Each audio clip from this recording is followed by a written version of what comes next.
Prosegue il testa a testa nel girone ad eccellenza tra Nissa e Pro Favara. Capolista reduce dal pareggio per 1-1 in casa della Don Carlo Misilmeri. Gap che si è ridotto a 4 lunghezze di vantaggio per gli uomini di Nicola Terranova che ospitano al Marco Tomaselli l'Accademia Trapani. Coinvolto nella bagarre salvezza, Nissa in campo dal primo con Elezza in porta, linea 4 difensiva da destra verso sinistra con Rossi, Neri, Barrera e Scaletta. In mezzo al campo Pagano, Privitera e da loro in avanti Semenzin, Agudiac ed Esposito. Fischietto designato l'ennese Marco Lapaglia, assistito da Andrea Triolo e Antonino Spanò.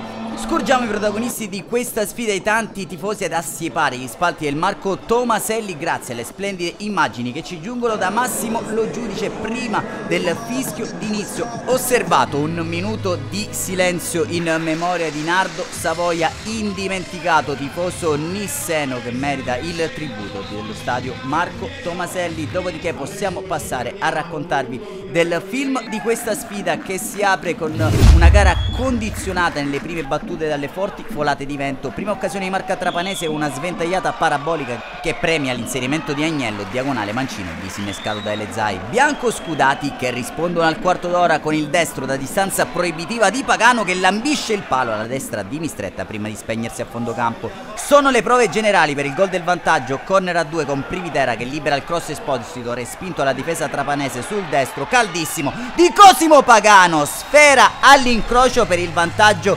nisseno e il tripudio allo stadio Marco Tomaselli per il numero 8 di mister Nicola Terranova. Bianco Scudati che provano a chiudere i giochi già nella prima frazione con il cross da sinistra di Esposito in area per Agudiac.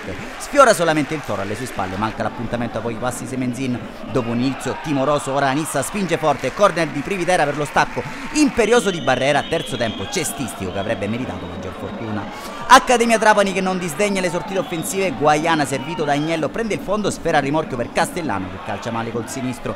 Nissa che prima del duplice fischio trova il raddoppio, sugli sviluppi un'azione imbastita sul binario mancino, Semenzin sul secondo palo fa la torre per un compagno, pasticcia la difesa trapanese favorendo l'intervento di Esposito che con un potente destro sotto la traversa porta i suoi sul 2-0. Va così in archivio la prima frazione di gioco, decidono fin qui le marcature di Pagano ed Esposito. Passiamo con le nostre immagini al film della ripresa, passano 4 minuti dal rientro in campo delle formazioni e l'Accademia l'occasione di accorciare le distanze. Serve un super intervento di Elezai alla Nissa per mantenere la porta inviolata. Poco dopo l'ora di gioco arriva il tris nisseno da loro, borseggia il pallone ad un avversario, serve Agudiac tra le linee il quale spalanca un'autostrada. Gaston Semenzin, l'esterno argentino, non se lo fa ripetere 2 volte scaraventando alle spalle di Mistretta il pallone del 3-0.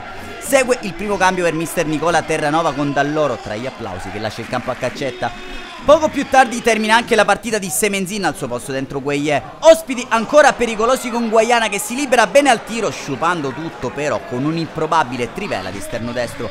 Passerella nel finale anche per il Pocio, Antonio Esposito che lascia campo a Tripoli, fuori anche Neri al suo posto, scampoli di gara per Ruano al centro della difesa biancoscudata. Standing ovation al minuto 82 per Cosimo Pagano al suo posto dentro Scribani. Ospiti che accorciano le distanze al minuto 83 con il destro improvviso dai 20 metri circa di Campanella che sorprende Elezai, parziale 3-1 al Marco Tomaselli. Immediata reazione nissena con Tripoli che risolve una mischia in area sulla solita pennellata di Privitera da piazzato. Competizione altissima nella rosa di mister Terranova, a dimostrarlo la doppietta in appena 6 minuti siglata da Tripoli, servito in profondità da un altro subentrato come Scribani. Termina così la sfida, Nissa 5, Accademia Trapani 1, nisseni che allungano a +7 sulla Pro Favara, sconfitta sul campo della Folgore Castelvetrano a 7 giornate dal termine.